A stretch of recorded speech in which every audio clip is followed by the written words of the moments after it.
pourquoi on a fabriqué ça comme ça? C'est pour qu'on puisse changer quand on en aura assez? C'est une boîte, une prison. J'entends pas d'avance la cinquième de Beethoven là-dedans. Depuis près de 40 ans, personne n'y est indifférent. Adoré ou détesté, il est désormais incontournable. D'abord décrié, il est aujourd'hui plébiscité par les touristes du monde entier. Le Centre Pompidou, en plein cœur de la capitale. Un ovni au centre de Paris. À la fois musée, bibliothèque, cinéma ou lieu de vie. C'est l'histoire d'un projet qui a failli ne jamais voir le jour. Un bâtiment qui ne doit son existence qu'à un enchaînement de concours de circonstances.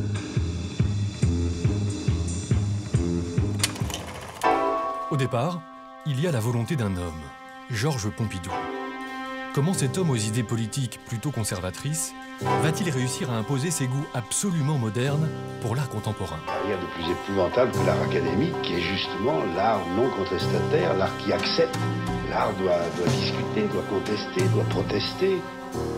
Des centaines d'architectes, dont les plus grands noms, vont concourir pour donner vie à ce projet hors norme.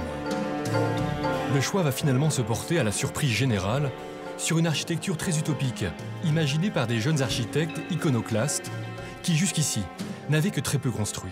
Plus qu'un bâtiment, un système, vous savez, quelque chose de très libre, de se rénover, de se changer avec les situations, avec le temps.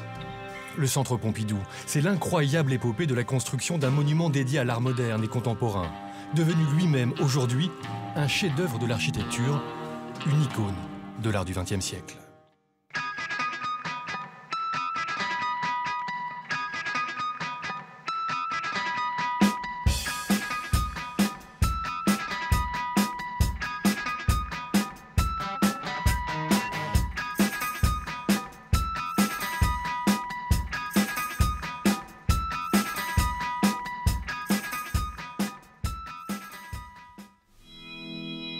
L'aventure commence dans les années 60.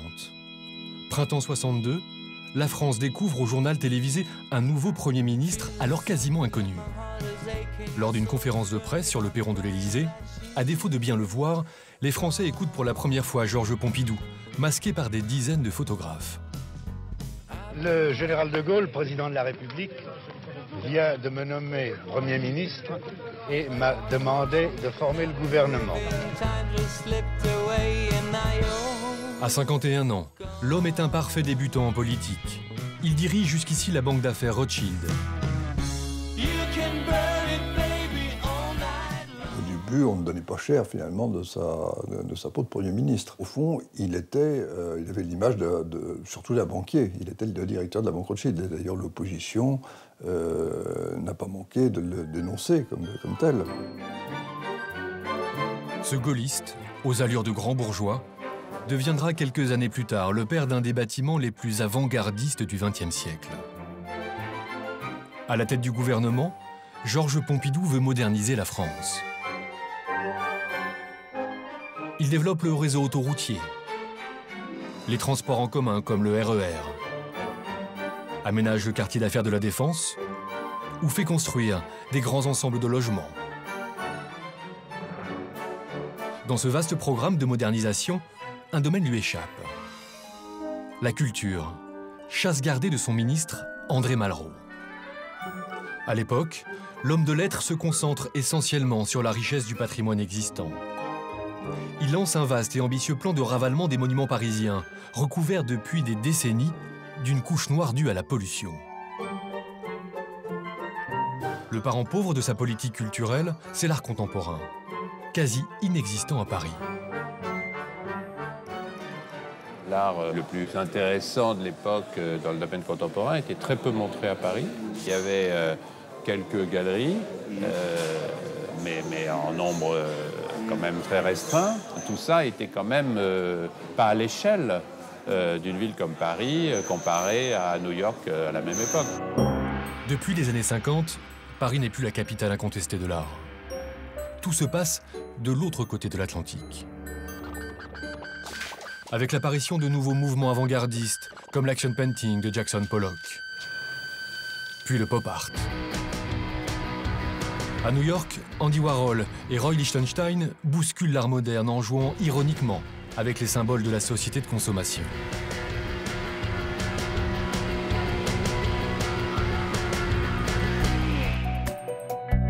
Pendant ce temps-là, en France, en ce début des années 60, les jeunes artistes, comme Jean-Pierre Reynaud, ont bien du mal à exister. Celui qui deviendra quelques années plus tard une référence de l'art contemporain est fasciné par le dynamisme de la scène artistique américaine. On avait toujours les yeux tournés vers l'Amérique, qui avait là quand même pris de l'ampleur. Et alors eux, effectivement, avec le pop art à ce moment-là, qui était leur fer de lance, là, ils ont bombardé sec. C'était quand même de l'armement lourd. Et donc, et puis c'était frais, c'était lumineux, c'était gai, c'était jeune, voilà. Donc, la France, ça faisait un peu poussiéreux quand même. À Paris, aux côtés du Louvre et de ses riches collections classiques, il y a bien un musée d'art moderne. Il est installé au Palais de Tokyo depuis la Libération. Dans ces salles, les visiteurs peuvent y admirer les tableaux des grandes signatures, comme Picasso, Braque ou Matisse. Des artistes qui occupent le devant de la scène depuis déjà plusieurs décennies. Comme si le temps s'était arrêté à l'entre-deux-guerres, aux dernières années du cubisme, l'âge d'or de Paris. Il y avait le musée d'art moderne qui faisait... bon, il y avait des petits trucs, mais c'était quand même assez poussiéreux. C'était la fin de quelque chose, c'était... oui, c'était dans le conservatisme. Enfin, c'était pas stimulant du tout. C'était un très beau musée, avec des collections magnifiques, simplement extrêmement restreintes par rapport à l'ampleur de l'art moderne et de l'art contemporain. Moi, quand j'étais étudiant en histoire de l'art, au Musée national d'art moderne, je ne voyais pas les œuvres que j'avais envie d'y voir. Dans les années 60, le musée d'art moderne à Paris accueille péniblement 100 000 visiteurs par an. Une fréquentation très faible, au regard de l'immense succès de son homologue new-yorkais. Au même moment, le MoMA fait 40 fois plus d'entrées, avec 4 millions de visiteurs. À côté, les expositions françaises paraissent sorties d'un autre temps.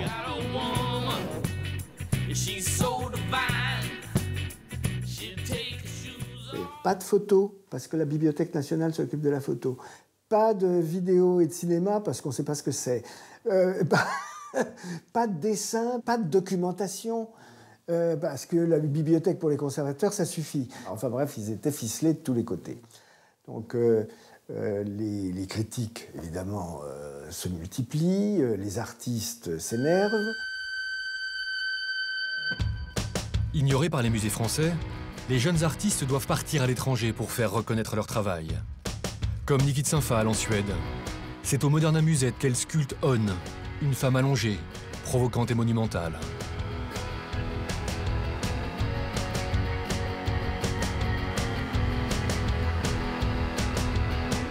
De son côté, Jean-Pierre Reynaud part à New York pour y montrer ce qu'il appelle ses psycho-objets. Des installations qui multiplient à l'obsession des symboles, comme les sens interdits.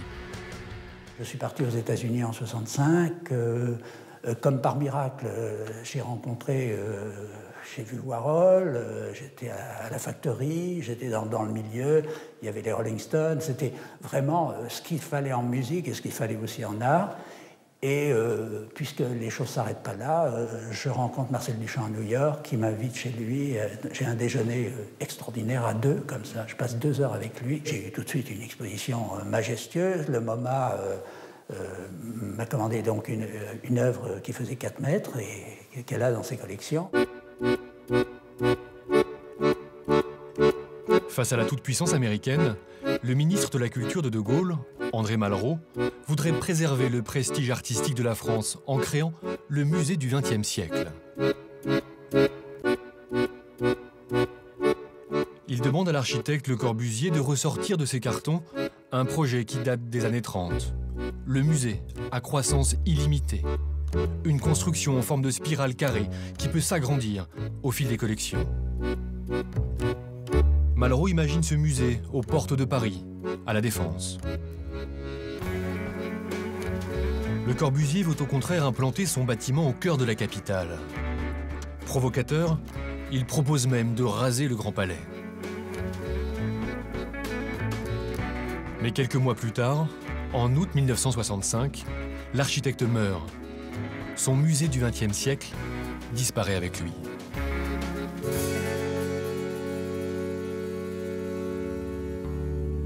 Cette idée d'un musée en plein cœur de Paris, Georges Pompidou, lui, ne l'oubliera jamais.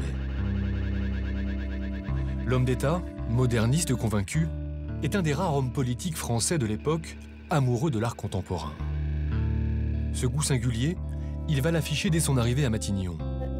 Le Premier ministre donne un sacré coup de projecteur aux artistes français. Cela commence par son bureau. Petit à petit, c'est vrai, il a imposé, en tout cas, il a cherché à imposer ses choix personnels, et notamment, tout simplement, par la décoration de son bureau à Matignon. Et dès qu'il s'est installé, alors ça a provoqué un vif émoi à l'hôtel Matignon, parce que habituellement, le bureau du Premier ministre était décoré de tapisseries du 18e, enfin, un décor très, très classique, et lui a demandé qu'on place dans son bureau un tableau de Soulages. La toile de Pierre Soulages est abstraite, sombre. Une peinture si contemporaine qu'elle détonne au milieu des dorures de l'hôtel de Matignon. Provocateur, Georges Pompidou s'amuse à l'accrocher au-dessus de son bureau, aux côtés de tapisseries du XVIIe siècle. En entrant, les visiteurs plongent forcément leur regard dans cette œuvre pour le moins inattendue à Matignon. Le chef du gouvernement prend alors un malin plaisir à observer leur réaction. Avec sa femme Claude, ils forment un couple de collectionneurs d'art contemporain très avisés. Dans leur appartement, ils vivent entourés d'œuvres, comme des sculptures de Niki de Saint-Phal, des installations de Vasarely ou des tableaux pop de Martial Reis. Personne ne s'intéressait justement à la modernité. Lui était quelqu'un qui vivait dans la modernité. L'appartement du quai de Béthune était rempli de tableaux et des tableaux achetés par eux, que ce soit le magnifique Martial Reis des années 60 qui était dans le salon, ou je veux dire, tout cela était un goût véritable. Georges Pompidou, l'homme public, ne manque jamais une occasion de mettre en avant les artistes français qu'il apprécie. Ça, vous voyez, vous savez ce que c'est, ça? Non, c'est un Reynaud, ça. Ben, ça veut exprimer une espèce de matérialisme, la société moderne, côté fermé, prisonnier, menaçant, etc.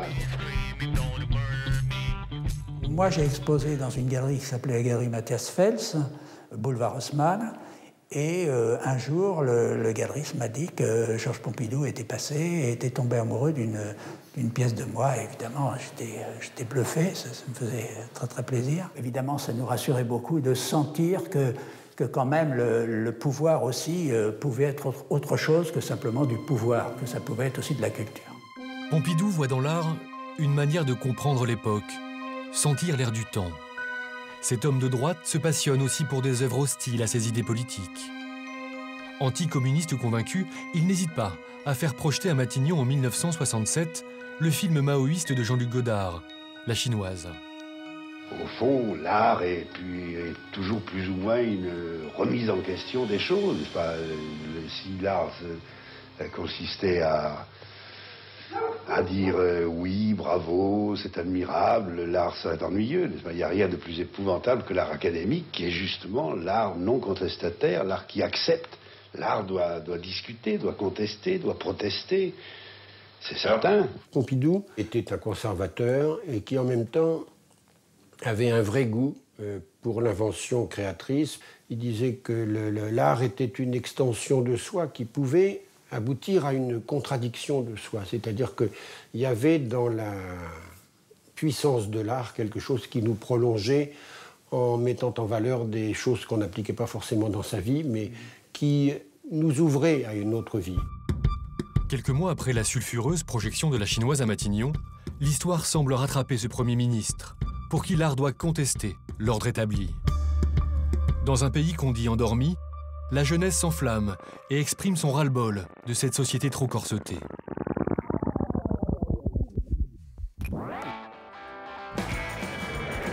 Mai 68. En quelques semaines, la France conteste violemment l'autorité du général de Gaulle.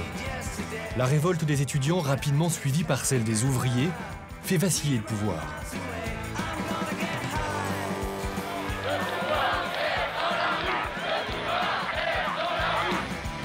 Les artistes suivent. Ils contestent l'université et l'académie qu'ils accusent de servir l'État. L'école des beaux-arts se mobilise et recouvre les murs d'affiches graphiques aux slogans percutants, devenus depuis symbole de cette révolte.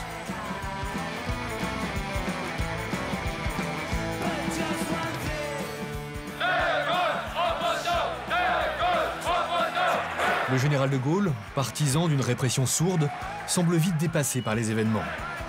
Georges Pompidou, lui, préfère jouer la carte de la modération et fait le pari de laisser le mouvement s'essouffler de lui-même.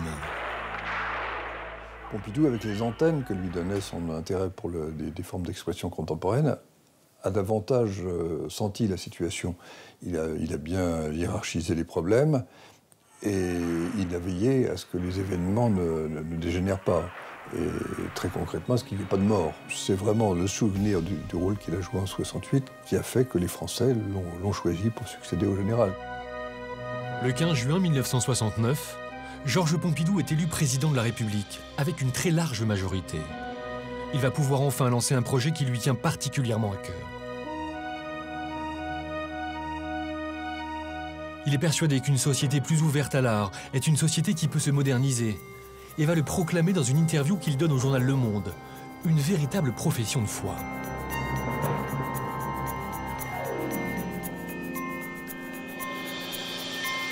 Je voudrais passionnément que Paris possède un centre culturel, qui soit à la fois un musée et un centre de création où les arts plastiques voisineraient avec la musique, le cinéma, les livres, la recherche audiovisuelle. Je suis frappé par le caractère conservateur du goût français, et particulièrement de ce qu'on appelle l'élite, scandalisée de la politique des pouvoirs publics en matière d'art depuis un siècle. Pour lui, une société qui est incapable d'avoir un rapport naturel avec la création de son temps est une société qui va avoir d'autant plus de mal à se moderniser. Or, Georges Pompidou, on est dans les 30 Glorieuses, l'enjeu c'est la modernisation de la France.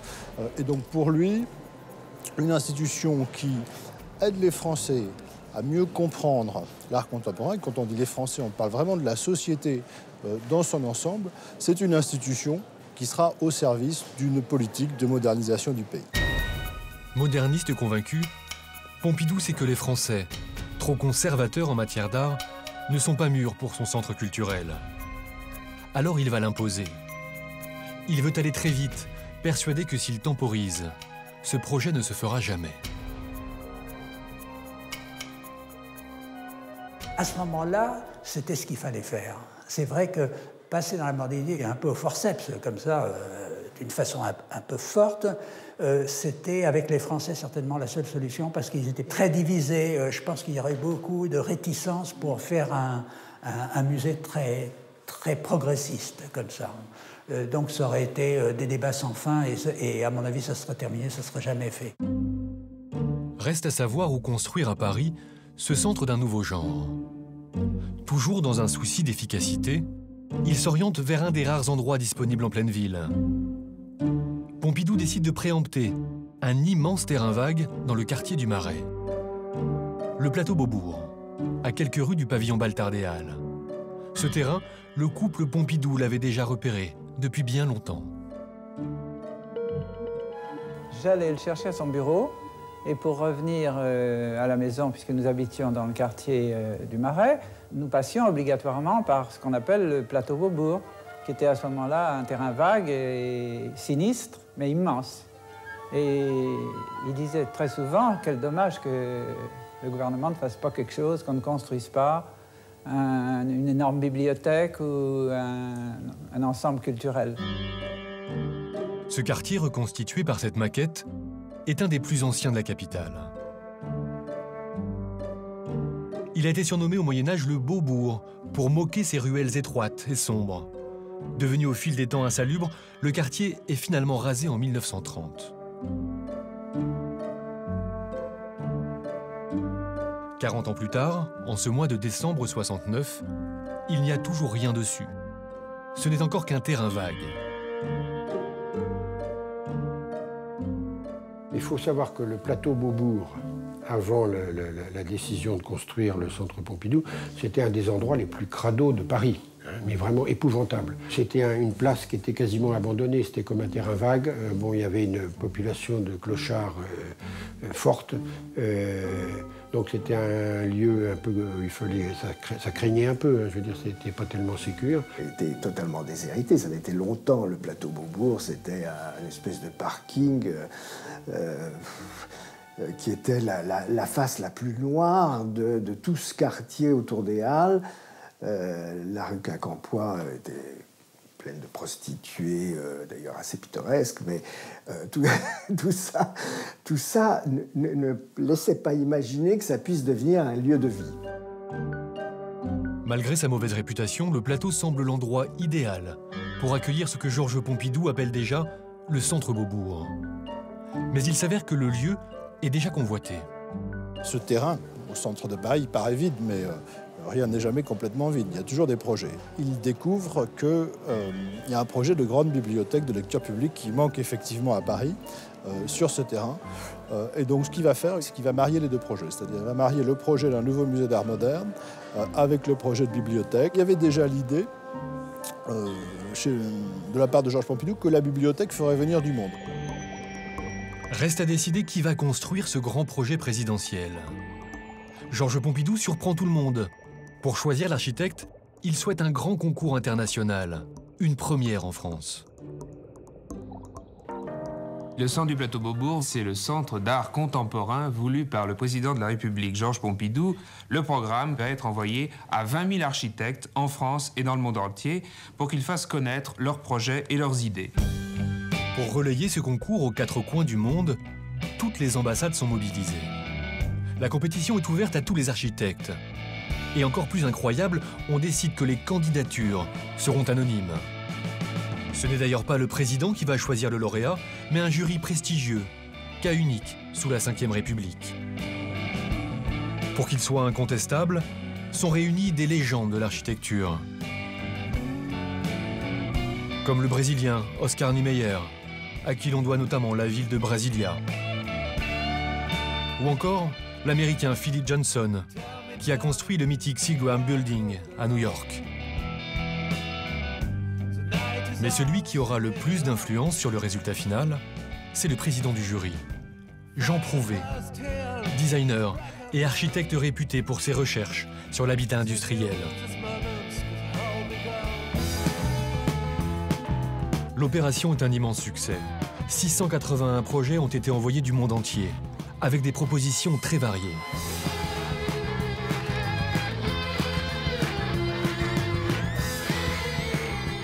C'était pas du tout une petite chose, c'était un projet incroyable et qui a eu un succès fou et qui a donné lieu à des projets de toutes les sortes, de toutes les écoles, de toutes les matières, de tous les espaces, de toutes les hauteurs, de tous les symboles. Les jurés planchent sans relâche pendant 3 jours sur ces plans et maquettes, dont certains semblent sortis tout droit de romans de science-fiction. Voici ce à quoi le centre Beaubourg aurait pu ressembler.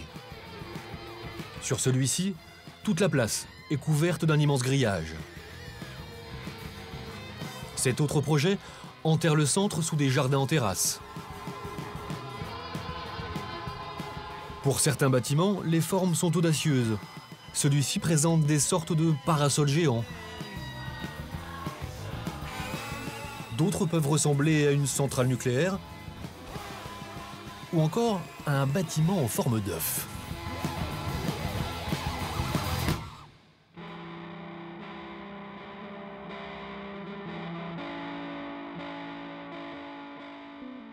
Nous nous sommes trouvés devant 680 projets, approximativement, et nous nous sommes découverts très vite allergiques au grand geste architectural.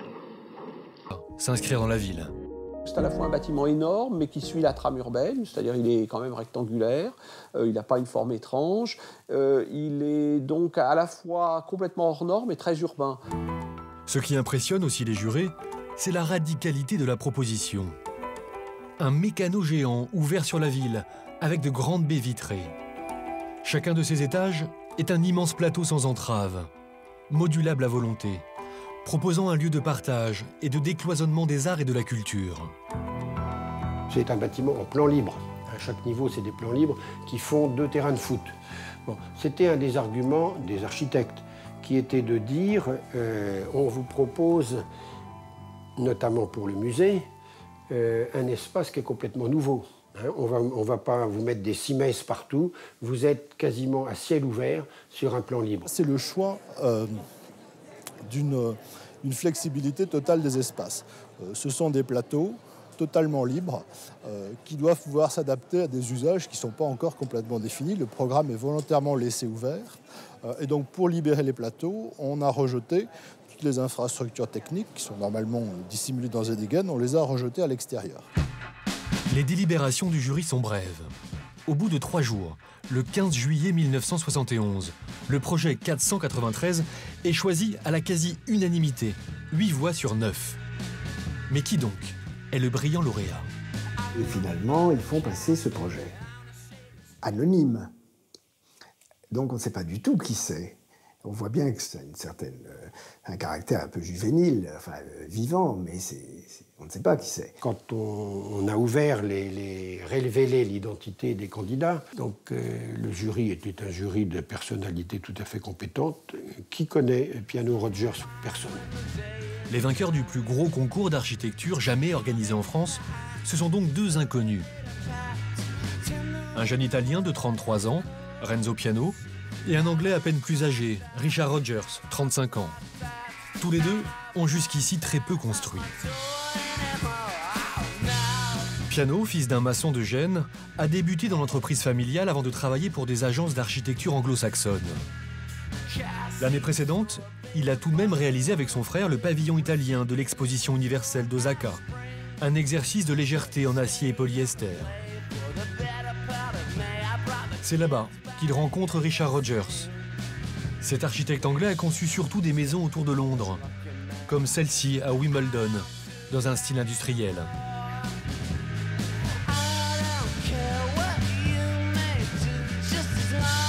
Les 2 hommes partagent un goût appuyé pour les techniques de construction moderne. À l'époque, ils viennent de concevoir ces bureaux en Italie, préfigurant l'apparence et les couleurs du centre. À la surprise générale, l'État donne donc les clés de ce chantier géant du centre Beaubourg. 100 000 mètres carrés de construction à 2 jeunes architectes inexpérimentés. Comment 2 jeunes comme ça gagnent un tel concours? Renzo Piano m'a dit une chose, enfin une petite phrase qui résume son point de vue à l'époque. Il a dit « On était jeunes, on voulait leur en mettre plein la gueule ».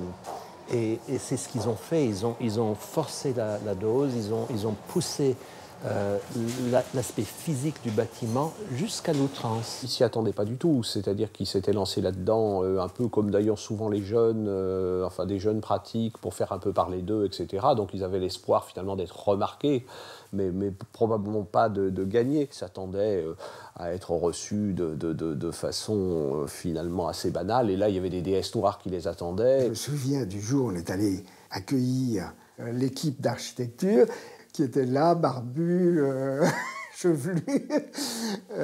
Nous, c'était merveilleux parce qu'on avait le même âge, donc ça allait. Mais pour l'extérieur, ça devait apparaître quand même un peu extraordinaire. Piano raconte l'histoire d'un des collaborateurs qui était vêtu d'un t-shirt avec, je crois, un canari jaune. Donc pas vraiment dans l'ambiance du protocole élyséen. Donc c'était un peu une espèce de choc de culture. Accueillis en grande pompe par les officiels français, les architectes sont assaillis par les caméras. Renzo Piano, le seul des 2 à avoir quelques notions de français, essaie tant bien que mal d'expliquer le concept de son bâtiment modulable. La première chose qu'on a cherché de faire, c'était de faire justement, plus qu'un bâtiment, un système. Vous savez, quelque chose de très libre, de se rénover, de se changer avec les situations, avec le temps. Comme ça, ce bâtiment, c'est exactement, peut-être, au moins, dans l'intention, c'est exactement le contraire d'un monument. Cet anti-monument, décrit par Renzo Piano, en rupture avec l'architecture classique, fait directement référence à une de ses lectures de jeunesse. Une revue devenue culte, Archigramme.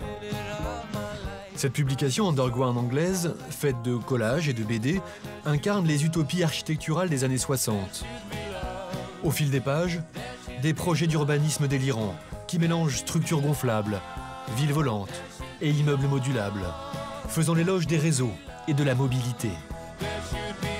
Ces principes utopiques auront une grande influence sur l'architecture du centre Beaubourg. L'archigramme, c'est l'idée d'une modernité technologique qui serait plus rigolote, plus en prise sur la pop culture. Les couleurs, si vous voulez, par exemple, ça vient d'archigramme. Espèce d'idée que, bon, pourquoi on fait de l'architecture en noir et blanc alors que le monde est en couleur? Aucune de ces idées n'a dépassé le stade du papier. Mais un des projets a profondément marqué les deux jeunes architectes. Imaginé 10 ans plus tôt, en 1961, par l'anglais Cedric Price, Fun Palace, une sorte de centre d'art futuriste. Sur ces dessins, on retrouve plusieurs influences du futur centre Pompidou, comme la structure porteuse en métal, les grands espaces libres et les escalators. Et c'est effectivement l'héritier direct de toutes ces agences d'architecture qui, au tournant des années 50-60, ont essayé d'imaginer une architecture ludique, postmoderne, éminemment modulable, une architecture pluggable. Et effectivement, le centre Pompidou est l'héritier direct de ces conceptions architecturales utopiques. Alors une chose importante à comprendre, c'est pas du tout le monde dans lequel baigne l'architecture française. C'est-à-dire les Français sont complètement ignorants de ce type de choses. Dans un pays qui ne jure plus que par le béton, un grand bâtiment de verre et d'acier fait grincer des dents. Même le moderniste Georges Pompidou est décontenancé par les maquettes retenues pour le concours qu'il a lui-même tant désiré. Quand le président Pompidou a reçu les architectes lauréats du concours, il était évidemment le premier concerné, puisque c'est lui qui avait voulu cela. Il a dit à Renzo Piano et à Rogers qu'il n'était pas particulièrement amoureux de leur architecture, que c'était pas forcément sa tasse de thé, mais que tant qu'il vivrait, on ne toucherait pas à un cheveu et à un poil de ce projet. Pompidou a été absolument remarquable, en l'occurrence, parce que je crois que quand on lui a montré la première maquette, les panneaux du concours, il s'est demandé si c'était même faisable. Au Grand Palais, les curieux affluent par centaines pour observer la maquette de ce nouveau centre d'art. Peu habitué à autant d'audace, le public se montre franchement sceptique. Moi, je crois que c'est l'erreur monumentale du siècle. J'entends pas d'avance la cinquième de Beethoven là-dedans, ou le sacre du printemps. C'est une boîte, une prison. On fera des expériences comme sur des lapins ou comme dans les hôpitaux psychiatriques. Puis évidemment, ce qui va frapper beaucoup, c'est le fait que c'est un bâtiment qui a les tripes à l'air. On parlera de la raffinerie de pétrole, Notre-Dame de la tuyauterie. Enfin bon, les chauffeurs de taxi rivalisent d'ingéniosité pour lui trouver des surnoms. Cette espèce d'usine, comme on dit à l'époque, qui jaillit des toits parisiens, ça paraît vraiment aux yeux de beaucoup de gens une horreur. C'est une espèce de crime de lèse-majesté.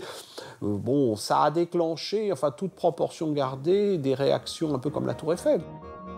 Les attaques d'une partie de la presse se multiplient contre celui que l'on surnomme alors le monstre du Marais. Elles inaugurent une série de polémiques qui durera pendant tout le chantier. En attendant, Piano et Rogers doivent se mettre au travail. Il faut en effet finaliser le projet, convertir en plan précis cette belle maquette, avant de démarrer les travaux. L'envergure du concours a braqué les projecteurs du monde entier sur eux, et la pression sur leurs épaules est à son comble. Les deux architectes vont devoir se consacrer entièrement à leur projet et s'installent à Paris, coupés de leurs familles respectives. Les premiers mois sont difficiles, car l'administration française ne fait pas vraiment confiance à ces trentenaires qu'ils trouvent farfelus et trop inexpérimentés. Ça se passe mal, faut être clair. Ça se passe assez mal parce qu'ils arrivent d'abord avec une culture très très anglo-saxonne dans laquelle l'architecte est complètement responsable de l'ensemble des missions. Par exemple, dans le monde anglo-saxon, c'est l'architecte qui finalement embauche les ingénieurs, donc qui en fait a le dernier mot de façon très très claire. En France, on est dans un jeu beaucoup plus complexe entre l'architecte, le bureau d'études, l'entreprise, et avec finalement une responsabilité souvent moindre de l'architecte. Donc ça se passe assez mal, ils ne comprennent pas très bien, on veut leur imposer des tas de choses, etc. On est plusieurs fois à la limite de la rupture. Piano et Rogers font rapidement face à des blocages. Le premier d'entre eux se cristallise sur la fameuse piazza, qui a pourtant tant plu au jury. Elle pose un sérieux problème à la préfecture de la ville, qui n'apprécie pas de laisser un tel espace aux piétons. Pour Piano, c'est non négociable. Cet espace est indissociable du projet Beaubourg. L'Italien s'est inspiré de la Plaza del Campo dans la ville de Sienne, en Toscane, dont il apprécie sa pente douce, inclinée comme un amphithéâtre. Pour lui, cette légère pente est loin d'être un détail. Elle représente même l'esprit du projet, un signal fort d'ouverture envoyé au public. Vous savez que dans les musées classiques, qui sont comme des temples, on monte vers le musée, une espèce d'idée d'assomption qui est aussi un peu décourageante pour le public qui n'est pas familier des musées. Là, c'est tout l'inverse, on descend dans le musée. Et c'est là qu'ils rejoignent sans doute la volonté du pouvoir, du président, de faire en sorte que la culture puisse toucher le grand public. Alors comment le faire? En le rendant évidence que cette machine était abordable, ouverte. Le gros problème, c'est que pour que la piazza fonctionne, ça entraîne, parmi d'autres choses, de supprimer la circulation véhicule. Et donc, alors ça, c'est quelque chose de très très compliqué à l'époque. En ce début des années 70, à Paris, la voiture règne en maître et dévore de plus en plus d'espace. Alors imposer un îlot piéton en plein cœur de la capitale, l'idée paraît absurde. Pour leur piazza, les architectes n'en démordent pas. Sur les 4 rues qui entourent le centre, 3 doivent être interdites aux voitures. Une hérésie pour le préfet de Paris. Il refuse de couper la circulation sur la rue qui longe la piazza, menaçant de rompre l'harmonie du projet. La piazza, c'est quelque chose de complètement étranger à la dynamique parisienne. On l'a oublié, mais Haussmann a légué finalement une tradition de la place publique à Paris est un carrefour. Prenez la Concorde, etc. On n'a pas de piazza, on n'a pas de place à l'italienne, qui soient des places plutôt piétonnes. Donc c'est quelque chose de complètement étranger. Sur ce point, Piano et Rogers finiront par obtenir gain de cause. Mais sous pression constante, ils amendent progressivement leur projet, commencent même à faire de sérieuses concessions. Au bout d'un an, la nouvelle maquette qu'ils présentent aux officiels français en témoigne. Leur bâtiment massif a bien changé. Il est beaucoup moins radical que leur projet originel. Le centre est dorénavant plus bas d'un étage. L'escalator est moins imposant.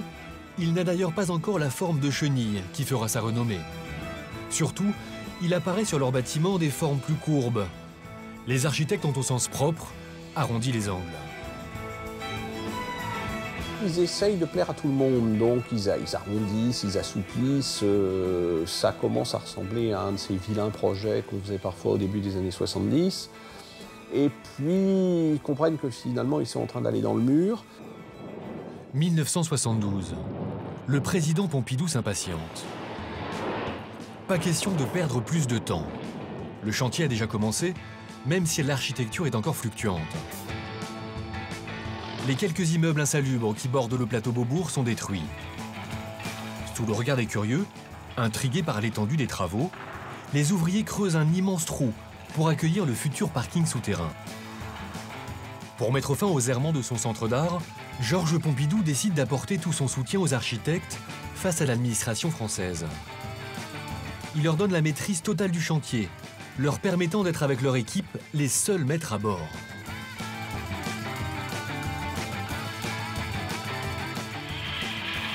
Mais coup dur, le chantier est brutalement arrêté. Le tribunal administratif vient d'ordonner l'interruption. En cause, une réclamation de candidats malheureux au concours, regroupés sous le nom de l'Association du geste architectural. Ils ont amené l'affaire devant les tribunaux. Créée au lendemain de la victoire de Piano et Rogers, l'association estime que le projet retenu est trop fonctionnel, que cet immense mécano modulable n'est même pas digne d'être appelé architecture.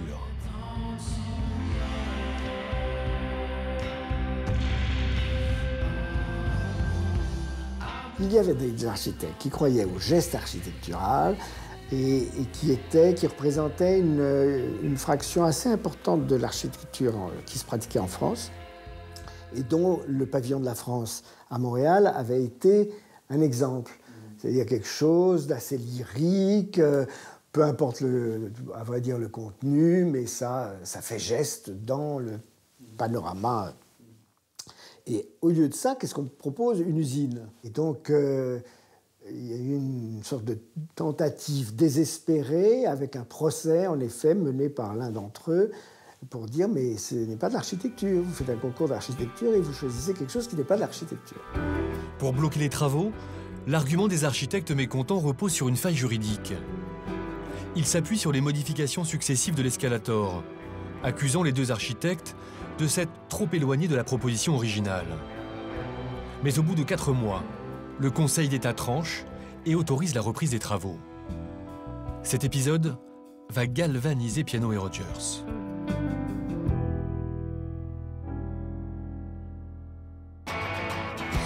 Quelques mois plus tard, fin 1973, les deux architectes présentent une nouvelle version de leur projet.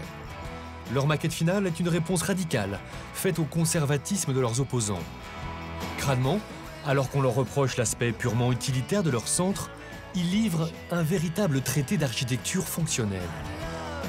Au lieu de dissimuler les différentes fonctions du bâtiment, comme les aérations ou le chauffage, ils décident de les exhiber. Pour eux, c'est l'usage du bâtiment qui doit en définir son architecture.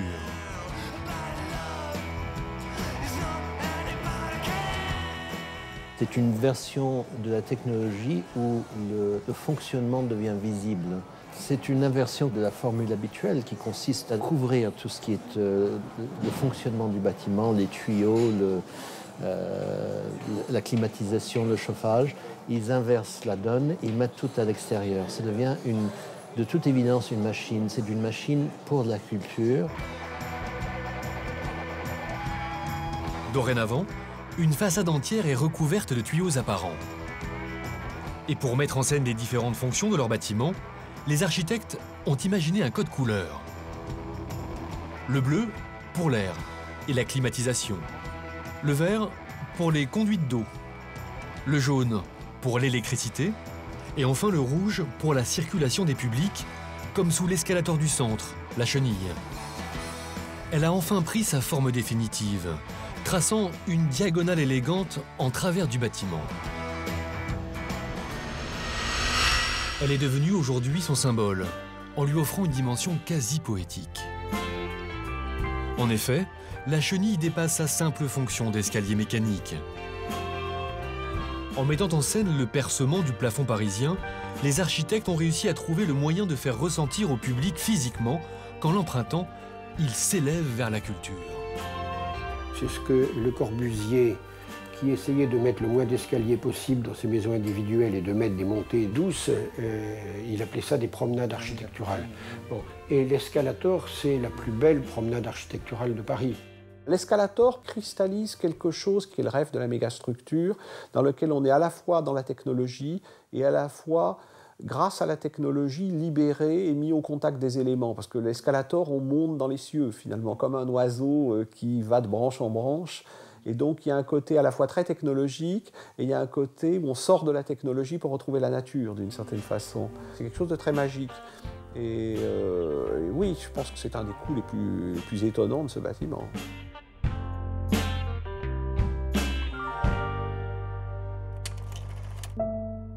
En 1974, 3 ans après le concours, le bâtiment n'est toujours pas sorti de terre. Un événement brutal pourrait même lui être fatal. Le président a été très courageux.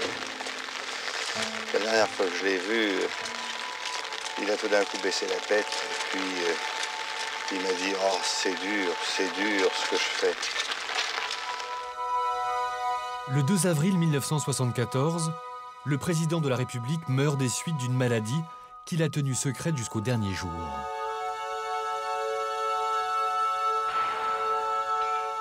Georges Pompidou disparaît sans avoir jamais vu le centre d'art qu'il souhaitait ardemment au cœur de la capitale. Son successeur, Valéry Giscard d'Estaing, élu 2 mois plus tard, est loin de partager le même rêve. Le nouveau président n'aime ni l'art contemporain, ni l'architecture moderne, et il le fait vite savoir. Il y a eu un moment d'inquiétude au décès de Georges Pompidou, quand Giscard d'Estaing, qui était, comme chacun sait, très attentif au plafond de la ville de Paris, et quand il a vu ça, il a essayé d'arrêter ou de limiter le projet. Avant qu'il ne soit trop tard, Valéry Giscard d'Estaing veut arrêter la construction du futur centre. Mais son Premier ministre, Jacques Chirac, fidèle de Georges Pompidou, va l'en empêcher. Habilement, il fait voter à l'Assemblée une loi qui va rendre intouchable ce bâtiment. Son astuce, le rebaptiser. Le 3 janvier 1975, les députés de la majorité de droite adoptent un nouveau nom pour le centre Beaubourg. Il devient le centre Georges Pompidou. Le fait de tout de suite baptiser son projet de son nom coupait un peu, enfin limitait, disons, les attaques possibles du côté de la majorité. Le jeu de construction peut enfin commencer. Dans Paris, les pièces géantes qui composent le squelette de ce monstre du Marais arrivent par convoi exceptionnel en pleine nuit. Ces poutres métalliques pèsent plus de 75 tonnes chacune. Elles ont été fabriquées sur mesure. Les poutres, elles, ont été faites d'une pièce, donc ça a été des transports en pleine nuit dans Paris. Elles sont venues d'Allemagne en train, après avec des convois exceptionnels, des grues monumentales sur le site. Au milieu des immeubles parisiens débute un véritable ballet mécanique. L'assemblage ressemble à un jeu d'enfant, mais à une échelle démentielle. Les ouvriers commencent par monter d'immenses poteaux qui culminent à plus de 40 mètres.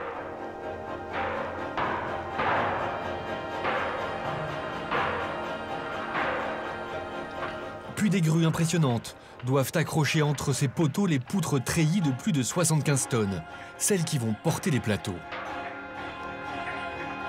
Mais comme il est impossible de supporter un tel poids, une pièce spéciale a été créée pour répartir les charges, la gerberette. Un système pivotant dessiné par Piano et Rogers, particulièrement ingénieux.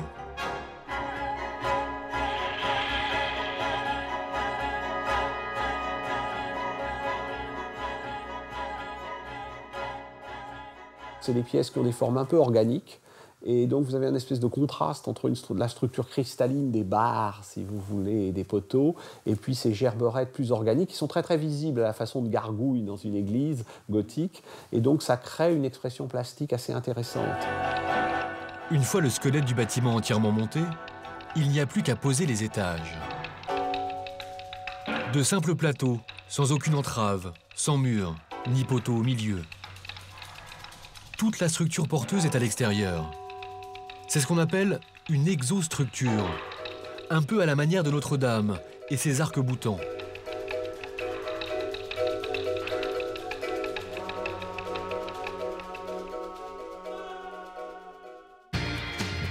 « 1976, après 9 mois de montage, la construction du centre Pompidou touche enfin à sa fin. Gerberettes d'acier, tuyaux de couleur et escalators rouges, tous les éléments forts d'un bâtiment iconique sont en place. Un détail manque encore, son identité visuelle. Elle est confiée à une légende du graphisme, Jean Widmer. À l'époque, ce Suisse a déjà une belle carrière de directeur artistique. Dans les années 60, il révolutionne la publicité et la mode avec des mises en page décomplexées et des jeux typographiques avant-gardistes. Puis avec cette série d'affiches minimalistes, il signe au début des années 70 un véritable manifeste pour le graphisme contemporain. Pour l'identité visuelle du centre Pompidou, il va avoir une idée de génie. À peu près 6 mois avant l'ouverture, il y a le secrétaire général qui me dit « Widmer, il nous faut un logo, c'est urgent. » Spontanément, j'ai répondu « Je vous fais la façade du centre. » bravo, top, idée géniale, ok. Je dis, vous l'aurez la semaine prochaine. Je suis allé au bistrot en face, au restaurant, il y avait des nappes, hop. Ce logo devient l'emblème du centre. Il ne changera plus jamais.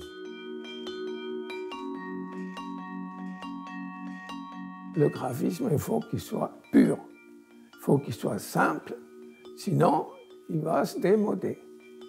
Et avec des lignes les plus simples, on marque cet escalator qui fait le baromètre de l'art.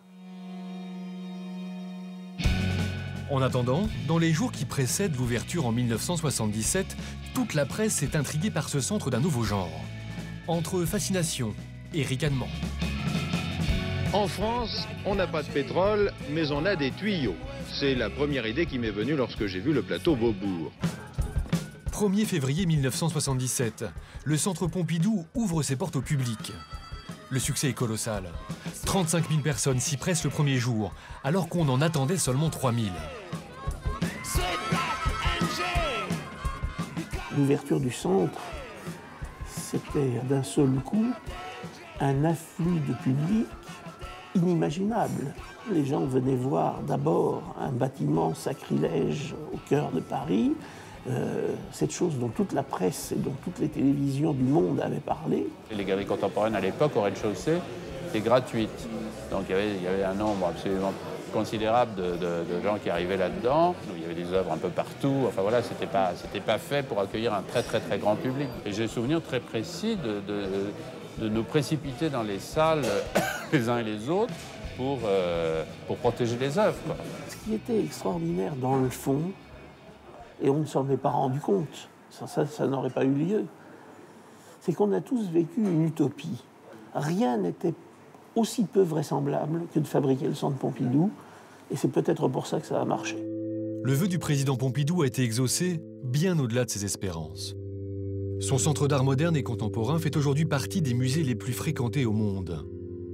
Le bâtiment a traversé les années et son architecture est toujours aussi moderne.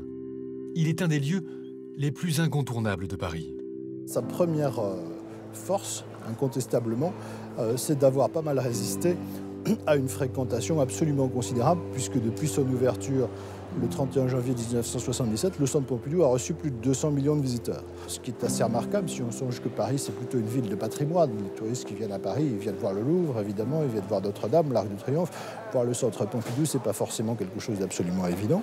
Ça montre la force de cette architecture. De leur côté, Piano et Rogers sont tous les deux devenus des légendes de l'architecture. Ils ont construit de nombreux autres bâtiments dans le monde, reçu chacun de leur côté les plus hautes distinctions, comme le prix Pritzker, le Nobel de l'architecture. Leur centre Pompidou est devenu lui-même un chef-d'œuvre de l'art du XXe siècle.